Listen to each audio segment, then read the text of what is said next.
పెళ్లి సెటిల్ అయింది. ఆమె అంటే ఇంకా నేను చెప్పేస్తున్నా డిసెంబర్ లో మ్యారేజ్ ఉండే, ఈ ఛాన్స్ వచ్చింది కాబట్టి మేమందరము మా సంతోషం కొద్దీ మాకు వచ్చింది కాబట్టి వాళ్ళ అత్త మామ గాని మేము గాని ఓకే అని మేము పంపించినాము.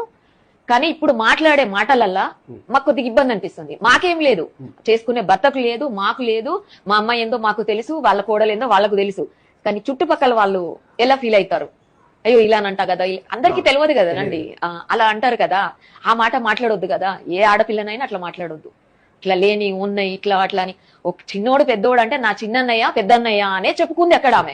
నిఖిల్ కూడా లైవ్ లో చాలా మంది చూడలేదేమో, నాకు మదర్ తో ఉన్న ఇంటరాక్షన్ ఉంది, అంత ఈజీగా ఛాయ్ అడగగలుగుతున్నా, సోనియా ఛాయ్ పెట్టవా అని మా అమ్మని అడిగినట్టు అడగగలుగుతున్నా అని. సో మదర్ తో పోల్చిన తర్వాత ఇంకేమున్నది చెప్పండి.